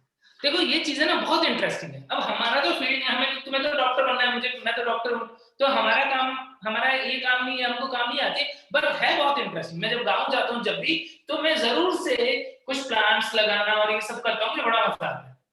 तो यदि तुम इन चीजों में इंटरेस्ट लेते हो तो ये तुम्हारे घर पे बहुत अच्छे होता है ना, कई लोगों को गार्डनिंग का शौक होता है, तुम कल को डॉक्टर पे बन जाओगे, तुम्हारा एक बड़ा सा घर है जहाँ पर आगे एक गार्डन है, तो फिर तुम ऐसे सब चीजें जो है वो कर सकते हो खुद से भी, सिंपल होता है, बहुत बहुत टेक्निकल चीजें नहीं। ठीक है, चलो अच्छी बात है। अब नेक्स्ट देखो इसके बाद में यहाँ पर एक क्वेश्चन और आएगा कि जो सायोन के अंदर फ्रूट होता है वो कैसा होता है, वो जिस प्लांट का स्टेम लिया वैसे ही होता है जेनेटिकली, जीनोटाइप चेंज नहीं हो रहा है। इस मेथड में जीनोटाइप चेंज नहीं हो रहा है। यदि अच्छी वैरायटी बनानी है जीन चेंज करके, तब तो फिर क्या करोगे, यदि जीन चेंज करके अच्छी वैरायटी बनानी है तब क्या करोगे, तब संकरण करवाना पड़ेगा, तब तो फिर प्लांट ब्रीडिंग करवानी पड़ेगी, नई वैरायटी बनाने के लिए, अच्छी वैरायटी बनाने के लिए। इसमें हम नई वैरायटी नहीं बनाते, इसमें तो जो ऑलरेडी एक बेटर एग्जिस्टिंग वैरायटी है उसी को हम क्या कर रहे हैं, उसी को हम यूज कर रहे हैं एक अच्छा प्लांट बनाने के लिए।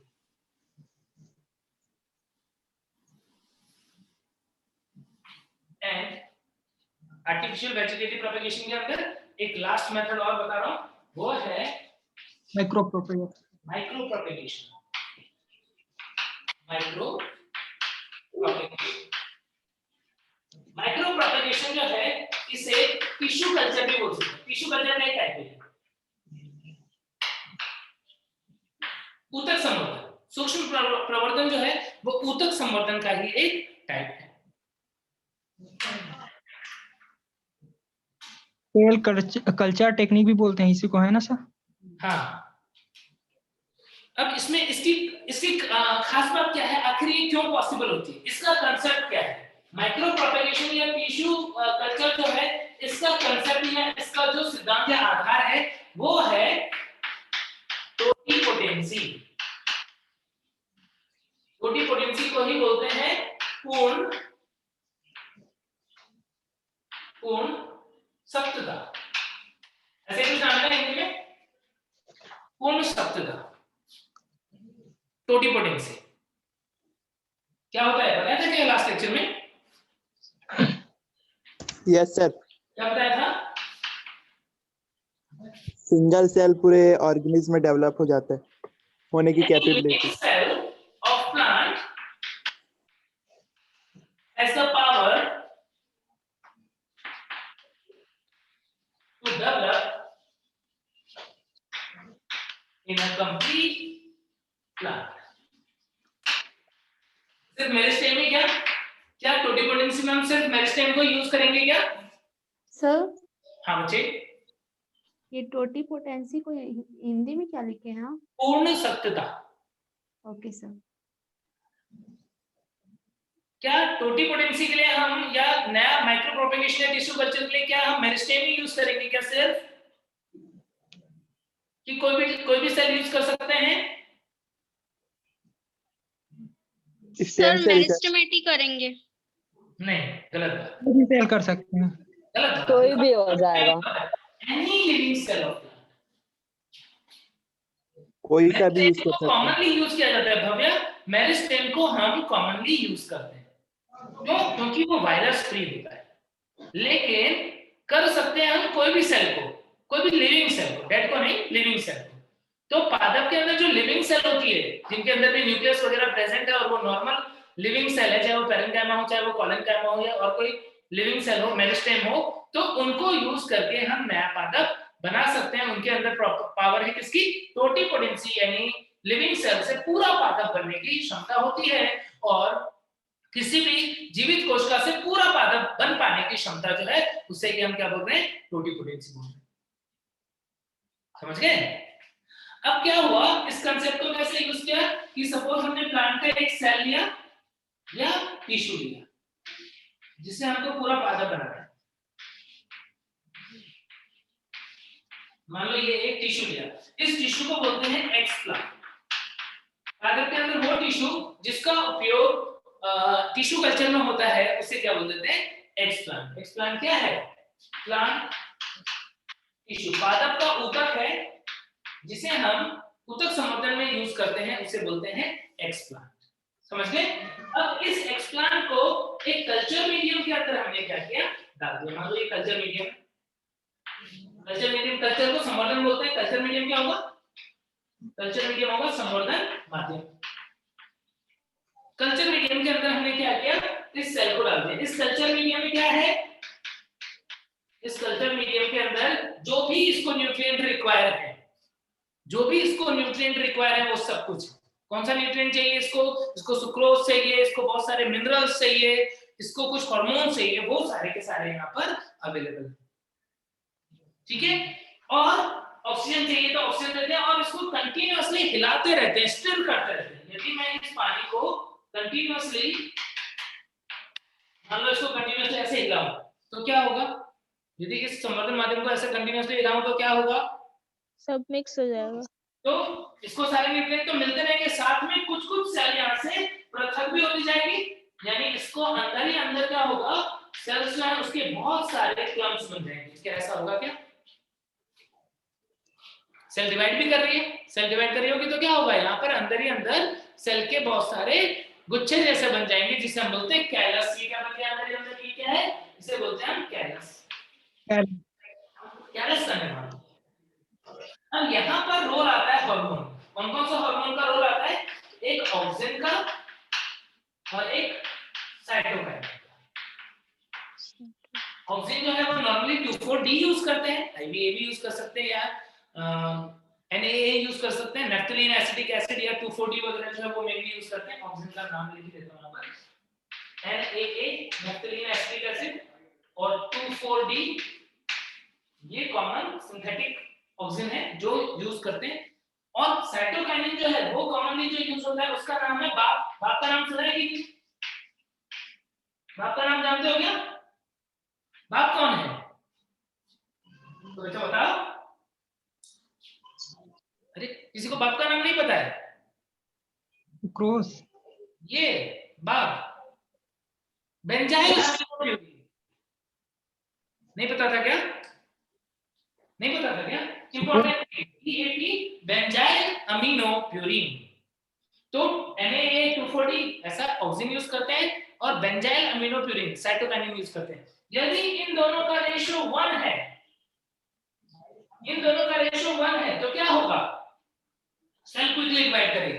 ये दोनों हार्मोन जो है वो सेल डिवीजन को इंड्यूस करते हैं, सेल जो है वो क्विकली डिवाइड करेगी, लेकिन ना रूट बनेगा ना शूट बनेगा, कैलस रहेगा। कैसा? अनडिफरेंशिएटेड, अविभेदित कैलस रहेगा। यदि ऑक्सीजन साइटोकाइनिन दोनों का रेशियो बराबर है इस सॉल्यूशन में तो कैलस जो है वो कैसा रहेगा? अविभेदित रहेगा, अनडिफरेंशिएटेड रहेगा। यदि मैं रेशियो चेंज करूं, क्या कर दूं? ऑक्सीजन को कर दूं कम, साइटोकाइनिन को कर दूं ज्यादा। रेशियो क्या हो गया? Less than 1। रेशियो क्या हो गया? Less than 1। यदि ऑक्सीजन कम है साइटोकाइनिन ज्यादा है तो बताओ रूट बनेगा कि शूट बनेगा?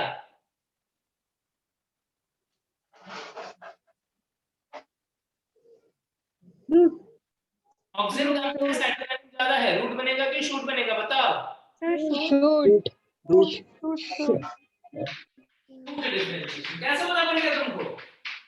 ऑक्सीजन कम है करके रूट नहीं बन पाएगा सर क्योंकि ऑक्सीजन तो जड़ में होता है। बिल्कुल सही बच्चे, अभी थोड़ी देर पहले बताया कि ऑक्सीजन जो है वो रूटिंग हार्मोन है, रूट के निर्माण को प्रेरित करता है। ऑक्सीजन क्या होगा? साइटोकाइनिन है ज्यादा, यानी उल्टा काम होगा। क्या बनेगा? शूट बनेगा, यानी हार्मोन को चेंज कर दिया। हार्मोन को चेंज करने का होगा यहाँ पर छोटे-छोटे शूट जो है उनका फॉर्मेशन स्टार्ट हो जाएगा और फिर हम वापस से एक बार ऑक्सीजन साइटोकाइनिन रेशियो को चेंज करेंगे और अब की बार क्या कर देंगे? अब की बार इसके अंदर ऑक्सीजन का लेवल बढ़ा दिया, साइटोकाइनिन का लेवल कम कर दिया, यानी रेशियो मोर देन 1 कर दिया। अब क्या बन जाएगा? रूट बनेगा। यानी प्लांट के बच्चे में कन्वर्ट हो गया क्या? जिसके पास रूट भी है और उसको हम एम्ब्रियोइड भी बोल देते हैं, एम्ब्रियो जैसा बन गया। यानी माइक्रो प्रोपेगेशन में ऑक्सीजन और साइटोकाइनिन के रेशियो को चेंज करके हम क्या करते हैं? मूल का और प्ररोह का निर्माण करवा देते हैं। यदि ऑक्सीजन साइटोकाइनिन रेशियो 1 से कम होगा तो प्ररोह का विभेदन स्टार्ट हो जाएगा। यदि ऑक्सीजन साइटोकाइनिन रेशियो 1 से ज्यादा होगा तो रूट का निर्माण स्टार्ट हो जाएगा। क्या कांसेप्ट क्लियर हो गई बात सबको?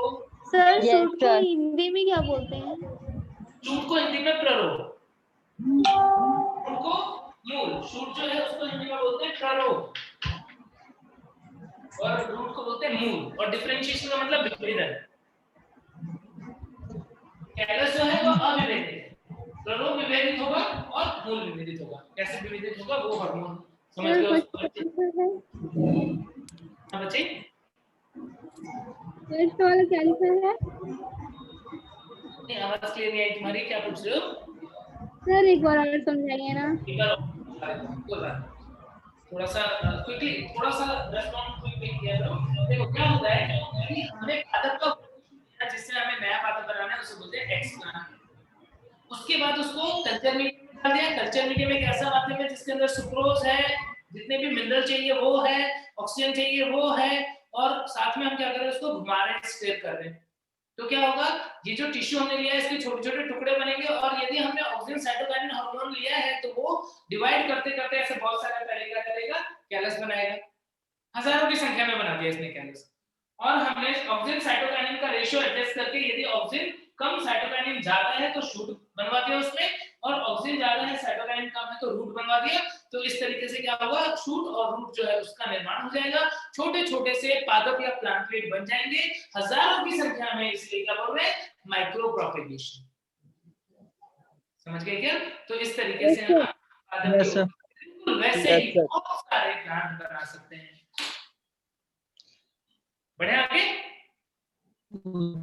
Yes sir. नोट कर लो, ये बहुत इंपॉर्टेंट है, इसे नोट कर लो और ये रेशियो ध्यान रखना है, बहुत इंपॉर्टेंट है। ये तुमको तीन जगह काम आएगा। इस चैप्टर में मैंने पढ़ा दिया तुमको, हार्मोन वाले चैप्टर में काम आएगा, फिर तुम टिश्यू कल्चर एक और भी पढ़ोगे एक चैप्टर के अंदर, इकोनॉमिक बॉटनी वाले चैप्टर के अंदर, तो वहां पर भी ये काम आएगा। तो ये तो हो गई सारी बातें एक सेक्सुअल रिप्रोडक्शन वाली। अब सेक्सुअल रिप्रोडक्शन जो है उसको पढ़ेंगे, उससे पहले हम देखेंगे कि रिप्रोडक्शन के अंदर फेजेस कौन से होते हैं, रिप्रोडक्शन ऑर्गेनिज्म की लाइफ में फेजेस कौन से होते हैं, पहले वो देखेंगे। तो फेजेस इन लाइफ, जीवन चक्र में या जीवन चक्र या जीवन काल में कौन कौन से फेज होते हैं, कौन कौन सी अवस्थाएं होती हैं, जीवन काल या जीवन चक्र की अवस्थाएं। सर सेक्सुअल रिप्रोडक्शन में आ गए क्या? क्या बच्चे? सेक्सुअल रिप्रोडक्शन अब पढ़ेंगे ना? हाँ, अब हम पहले फेज देखेंगे, उसके बाद सेक्सुअल रिप्रोडक्शन की जो स्टेजेस होती है, pre reproductive, reproductive, post reproductive, वो सब देखेंगे। फिर हल्ला मत करी करो ना। क्या बच्चे? बोलो बोलो।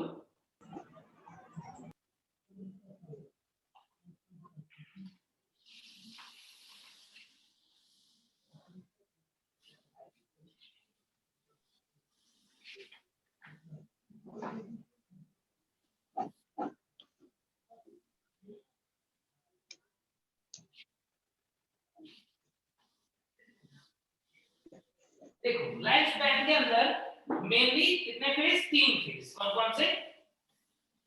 कौन से 3 फेज?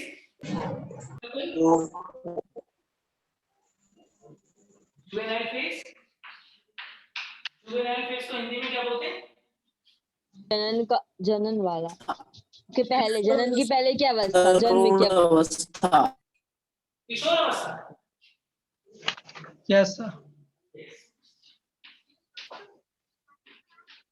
जुवेनाइल फेज, इसको हम किशोर अवस्था बोलते हैं, या फिर वेजिटेटिव फेज।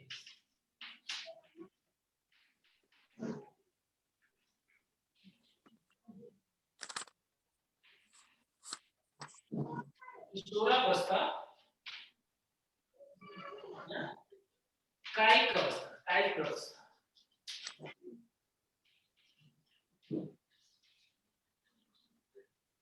कौन सा फेज होता है? जीव के जन्म से लेकर के और उसके अंदर रिप्रोडक्टिव मैच्योरिटी आने तक, उससे पहले तक जो अवस्था होती है उसे हम क्या बोलते हैं? किशोरावस्था। किशोरावस्था। From birth to time before reproductive maturation।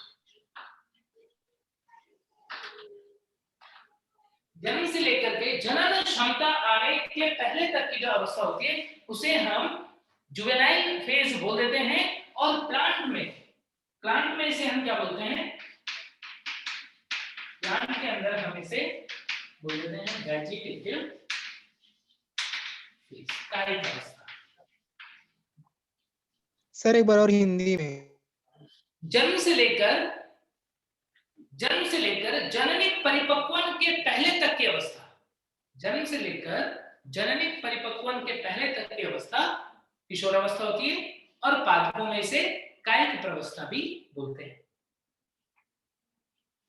ठीक है, अपने लिए बताओ, मेल फीमेल में हमारे लिए जुवेनाइल फेज कितने टाइम का?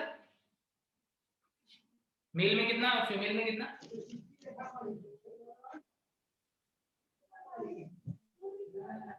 बताओ। फीमेल में 13,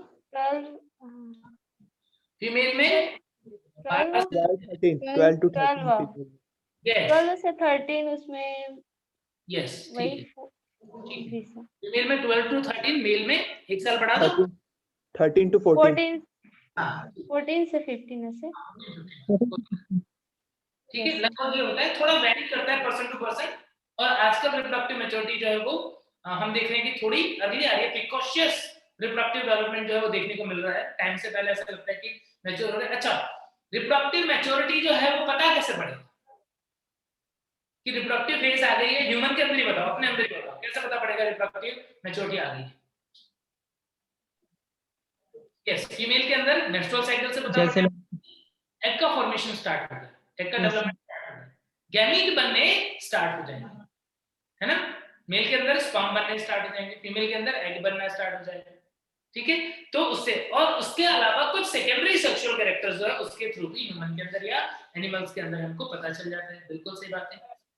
प्लांट के अंदर, प्लांट के अंदर फ्लावर्स आने लगते हैं। फ्लावर का आना, फ्लावर्स, पुष्पन की क्रिया। प्लांट जो है उसमें फ्लावरिंग से पता पड़ जाएगा कि रिप्रोडक्टिव फेज आ गया है। चलो, बहुत ही अच्छी बात है। जुवेनाइल फेज में एक्चुअली ऑर्गेनिज्म करता क्या है? जुवेनाइल फेज में ऑर्गेनिज्म बॉडी के अंदर वो सारे न्यूट्रिएंट इकट्ठे करता है जो उससे आगे रिप्रोडक्शन के टाइम पे काम आए। वो अपने आप को मैच्योर कर रहा है। क्यों नहीं एक छोटा बेबी जो है, मान लो एक छोटा सा फीमेल की बात करते हैं ह्यूमन के केस में, कि मान लो 5 साल की 7 साल की फीमेल है, वही रिप्रोडक्शन कर ले, वही बच्चे प्रोड्यूस कर ले, क्यों नहीं करती है ऐसा? क्योंकि सर मैच्योर नहीं होते। एबिलिटी नहीं रहती सर, मैच्योर नहीं हुए रहते। बच्चे बिल्कुल सही बोल रहे हो कि उसके अंदर अभी खुद ही इतने न्यूट्रिएंट्स नहीं आए हैं, या उसका खुद का कैपेसिटी इतना नहीं है कि वो एक बच्चा भी बना। क्या हो जाएगा? बॉडी बहुत वीक है, न्यूट्रिएंट बहुत कम है, यदि ऐसा करने लगे तो क्या होगा? तो हो सकता है उसकी डेथ ही हो जाए। तो इसीलिए पहले खुद को इतना स्ट्रांग करते हैं, इतने न्यूट्रिएंट, इतने मिनरल, इतना सब कुछ इकट्ठा करते हैं कि वो एक बच्चे को ट्रांसफर कर पाए और सर्वाइव भी कर पाए और बच्चे को भी बर्थ दे पाए। सर आवाज कम आ रही है। हाँ सर।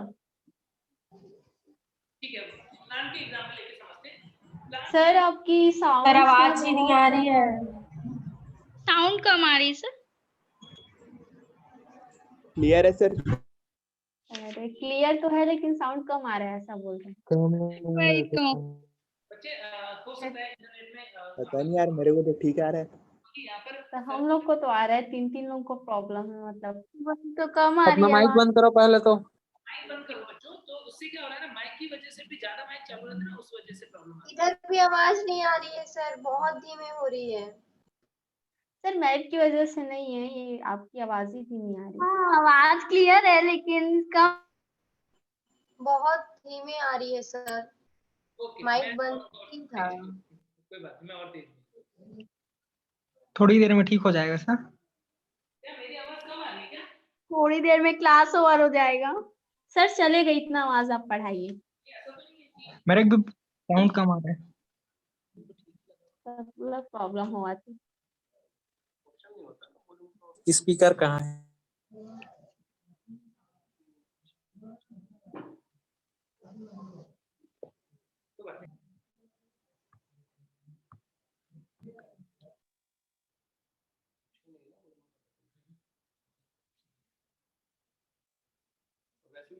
चलो कोई बात नहीं, मैं ना बहुत मतलब मैं थोड़ा और लाउड बोलने की कोशिश करता हूँ, क्योंकि बीच में यदि सडनली कोई ऐसा वो आ रहा है ना, तो मोस्टली वो इंटरनेट का ही इशू रहता है। सर चलेगा इतना आवाज।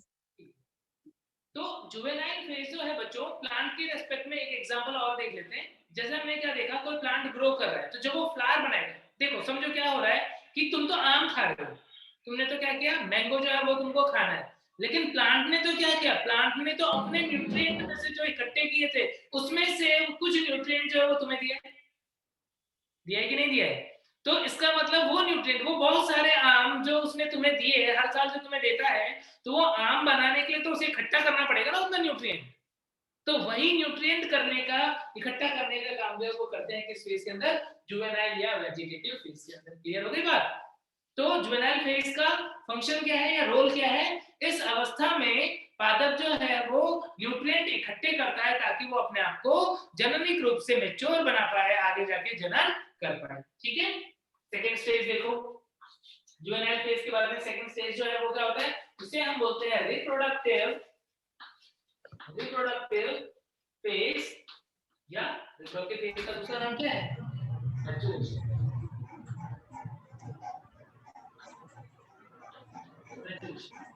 और यही वो फेज है जिसके रिप्रोडक्टिव ऑर्गन जो है वो डेवलप हो जाते हैं और ऑर्गेनिज्म जो है वो रिप्रोडक्शन करना स्टार्ट कर देता है। यानी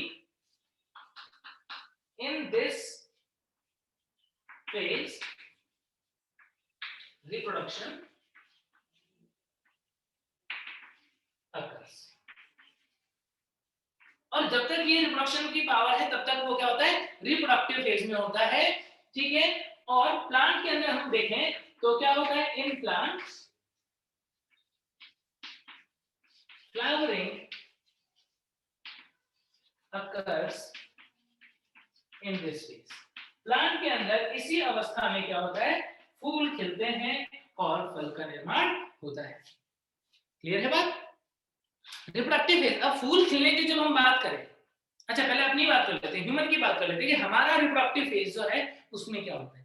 हम देखते हैं कि मान लो 15 से फीमेल के अंदर बात करें तो 12 या 13 साल से मेंस्ट्रुएशन स्टार्ट होगा, तो रिप्रोडक्टिव फेज में एंटर हो गई फीमेल। अब कब तक होगा, कब तक वो रिप्रोडक्टिव फेज? 250 45 to 45 50 maximum 50। हाँ, मीनोपॉज आ जाता है 45 के आसपास में, मीनोपॉज आ जाता है और उसके बाद में वो खत्म हो जाता है। तो 13 से लेकर के, मान लो 13 से स्टार्ट हुआ तो 13 से लेकर के 45 तक वो पूरा का पूरा जो पीरियड होगा उसे हम क्या बोलेंगे, रिप्रोडक्टिव फेज। अब लड़के लोग जो है वो सोच रहे हैं कि सर मेल में भी ऐसा होता है क्या, कि सर मेल में रिप्रोडक्टिव फेज कितने टाइम रहता है, बताओ? जीवन पर्यंत। तो इसका मतलब आदमी जो है वो मेल जो है हमारे अंदर सेरेसेंस फेज नहीं आता, मेल के अंदर। सही बात है क्या? सब लोग एग्री कर रहे हो क्या कि मेल जो है उसके अंदर जुवेनाइल फेज 80 तक तो बंद हो जाते हैं क्या? पूरा नहीं होता मेल। लड़के सारे यस बोल रहे हैं, लड़के सारे यस बोल रहे हैं, लड़कियां भी यस बोल रही है कि यस सर मेल जो है वो बूढ़े नहीं होते, फीमेल बेचारी बूढ़ी हो जाती है 45 के बाद में, 50 के बाद में, लेकिन मेल जो है वो बूढ़े नहीं होते।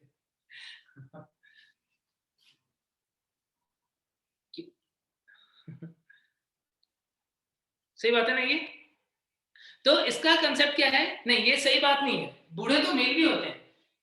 स्पर्म का फॉर्मेशन होना ही सिर्फ इंडिकेशन नहीं है कि रिप्रोडक्टिव फेज चल रहा है।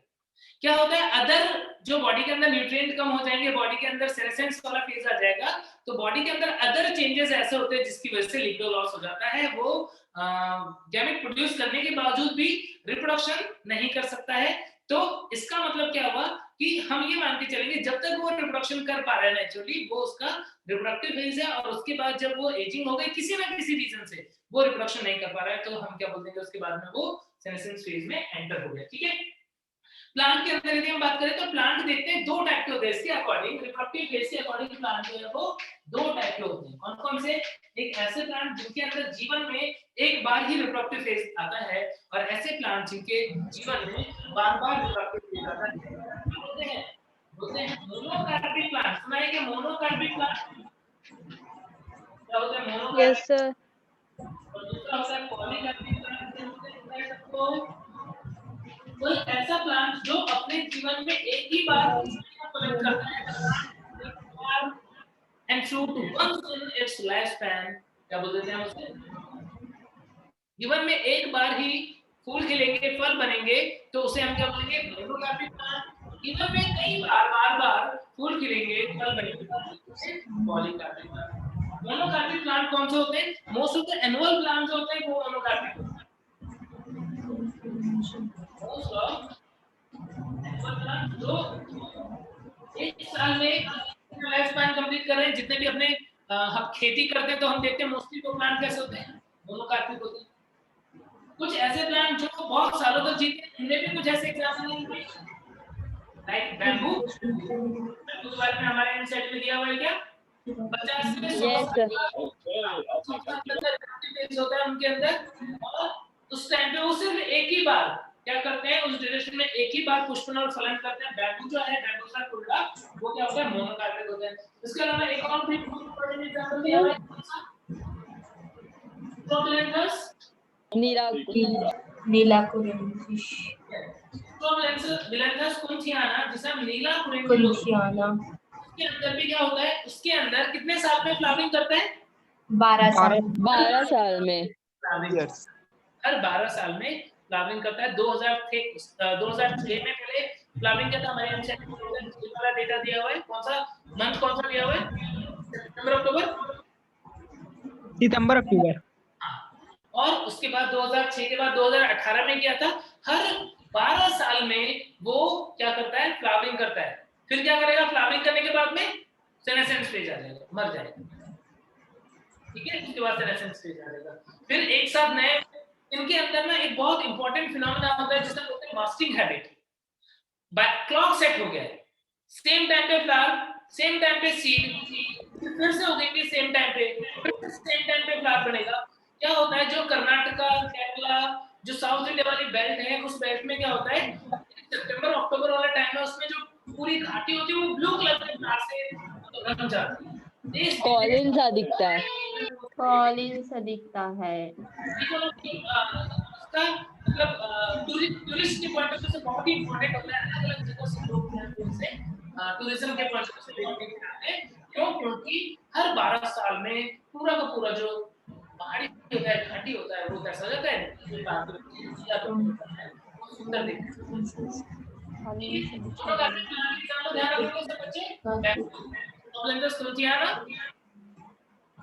पॉलीकार्पिक का एग्जांपल बताओ, क्या मैंगो पॉलीकार्पिक है क्या? Yes sir. Banana polycarpic? Yes sir. Mango, banana, banana monocarpic में आता है। पॉलीकार्पिक में मैंगो हुआ, एप्पल हुआ, गुआवा हुआ, ये सब पॉलीकार्पिक। पॉलीकार्पिक जो प्लांट होते हैं, इनकी लाइफ साइकिल के अंदर दो फेज होते हैं। कौन कौन से फेज होते हैं सर? ये पॉलीकार्पिक को हिंदी में क्या बोलेंगे? बहुवर्षीय।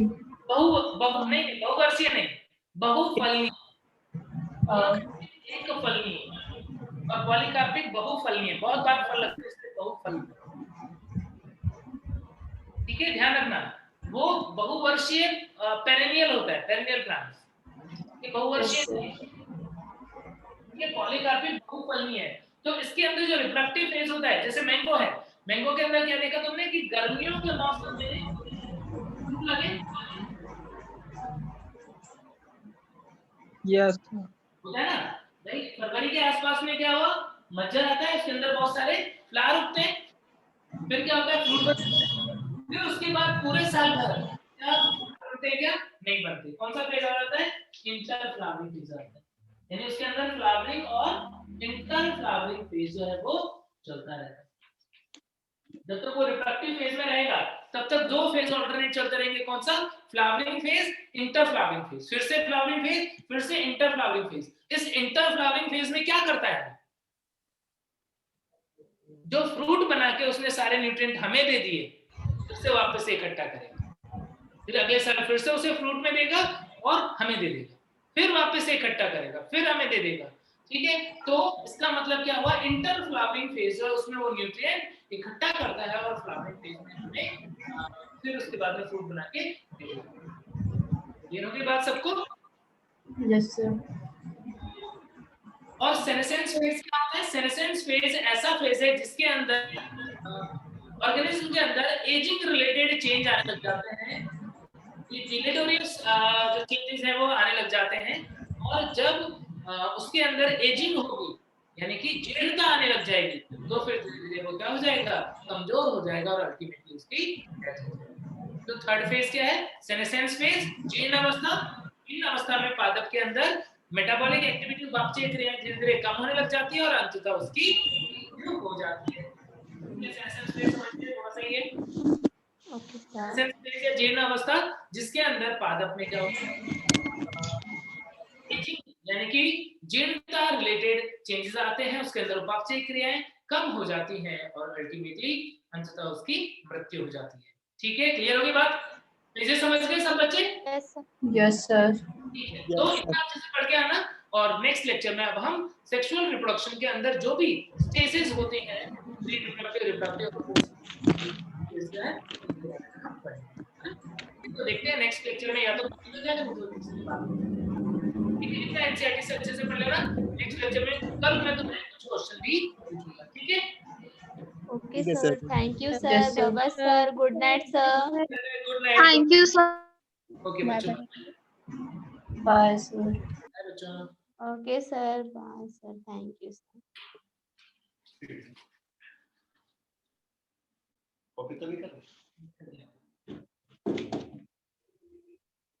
Thank you sir.